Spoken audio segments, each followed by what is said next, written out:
Salam jumpa kembali, salam sejahtera untuk kita semua. Berkat dan cinta kasih Allah yang Maha Kuasa senantiasa melimpah di dalam hidup kita. Hari Sabtu 11 Juli 2020 adalah peringatan wajib Santo Benedictus Abbas. Benedictus lahir di Nursia, Italia Tengah sekitar tahun 489. Ia dikirim ke Roma untuk melanjutkan pendidikannya, namun merasa menderita karena tingginya biaya hidup. Kemudian ia memutuskan hidup sendiri bersama dengan pertapa yang lain dan bertapa di sebuah gua di atas Gunung Subiako dalam bimbingan rohani maupun makan minum setiap hari. Sebagai pertapa yang sangat terkenal, ia diminta menggantikan kepala biara dekat tempat tinggalnya. Di sana ia memperbaiki cara hidup biarawan yang tidak disiplin dan lemah pendiriannya. Setelah meninggalkan biara itu, Benedictus mengumpulkan pertapa-pertapa yang terpencar dan membentuk Cenobitik, suatu komunitas pria yang mengabdikan diri kepada kehidupan religius. Sekarang dikenal dengan Ordo Benediktin. Setelah itu, ia mendirikan sebuah gereja untuk dipersembahkan kepada Santo Yohanes Pembaptis di Casiono yang terletak di kaki gunung, memiliki tempat sangat subur, dan tempat itu dinamakan Biara Monte Cassino. Benedictus membuat aturan-aturan hidup bagi pengikutnya, dan aturan tersebut merupakan aturan hidup membiara pertama di Eropa Barat. Benedictus meninggal di Monte Cassino tahun 547 dan dikuburkan di samping saudarinya, Santa Scholastica.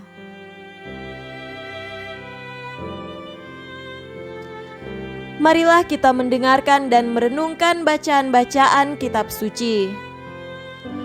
Bacaan pertama dari kitab Yesaya, pasal 6, ayat 1 sampai 8. Dalam tahun matinya Raja Uzia, aku melihat Tuhan duduk di atas tahta yang tinggi dan menjulang, dan ujung jubahnya memenuhi bait suci. Para serafim berdiri di sebelah atasnya, masing-masing mempunyai 6 sayap. 2 sayap dipakai untuk menutupi muka mereka, 2 sayap dipakai untuk menutupi kaki mereka, dan 2 sayap dipakai untuk melayang-layang.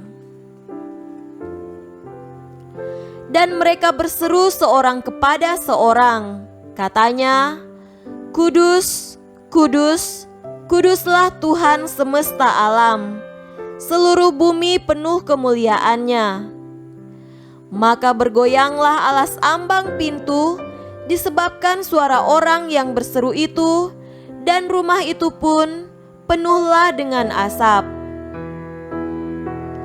Lalu kataku, "Celakalah aku binasa, sebab aku ini seorang yang najis bibir, dan aku tinggal di tengah-tengah bangsa yang najis bibir, namun mataku telah melihat Sang Raja, yakni Tuhan semesta alam." Tetapi seorang daripada serafim itu terbang mendapatkan aku. Di tangannya ada bara yang diambilnya dengan sepit dari atas mezbah. Ia menyentuhkannya kepada mulutku serta berkata, "Lihat, ini telah menyentuh bibirmu, maka kesalahanmu telah dihapus dan dosamu telah diampuni."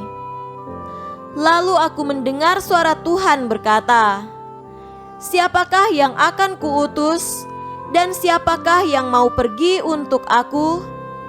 Maka sahutku, "Ini aku, utuslah aku." Demikianlah sabda Tuhan. Syukur kepada Allah. Tuhan beserta kita, sekarang dan selama-lamanya.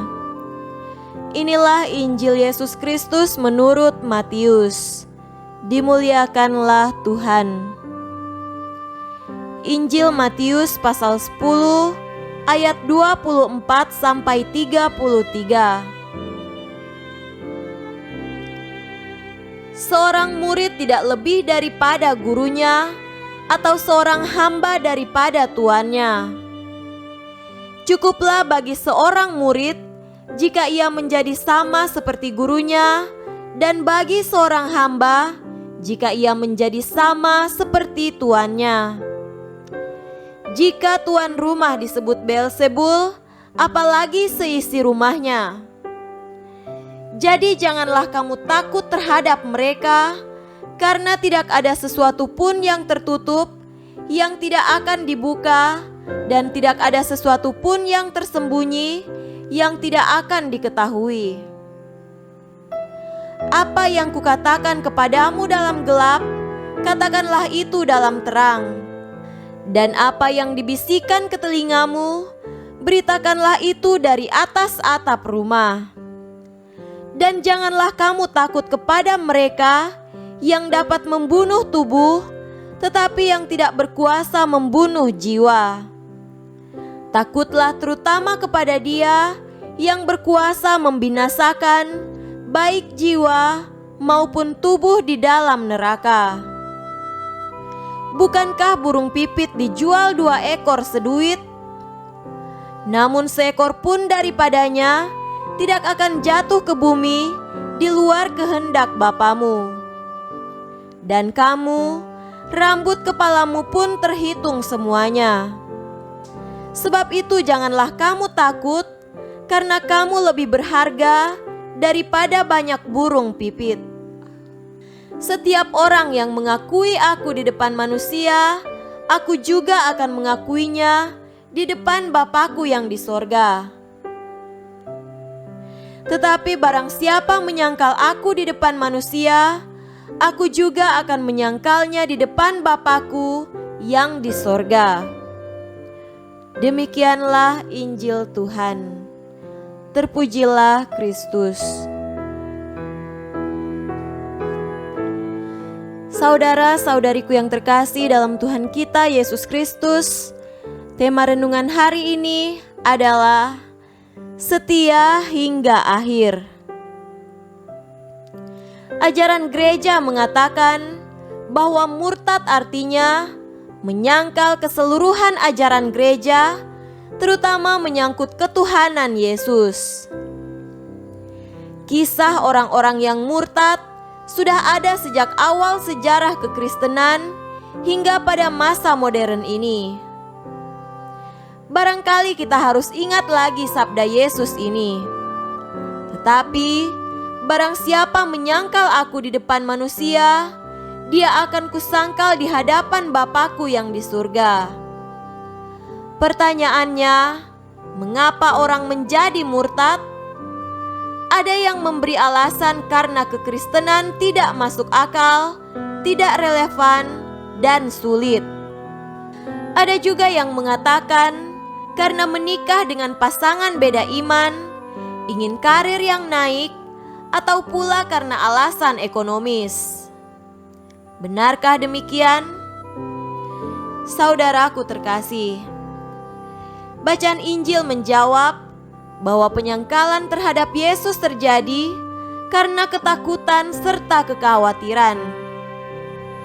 Ada yang takut akan keselamatan badannya, hingga akhirnya rela menyangkal Yesus. Ada yang khawatir karena dimusuhi, hingga tak lagi mengakui Yesus.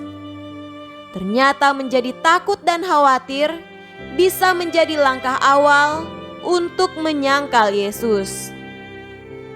Yesus menjawab ketakutan dan kekhawatiran mereka dengan berkata bahwa burung pipit dan rambut kepala setiap orang telah terhitung. Artinya, Tuhan tetap memperhatikan, menyertai, dan tidak meninggalkan mereka di dalam kesulitan. Saudara-saudariku yang terkasih, ada banyak hal yang membuat kita takut dan khawatir. Seorang kepala keluarga khawatir anak istrinya tak bisa makan. Seorang ibu khawatir anaknya sakit dan tidak berkembang baik. Seorang pemuda bisa cemas dengan masa depannya karena pendidikan dan pekerjaan yang tidak jelas. Seseorang bisa takut karena terkena virus sehingga sakit dan meninggal. Takut dan khawatir itu manusiawi.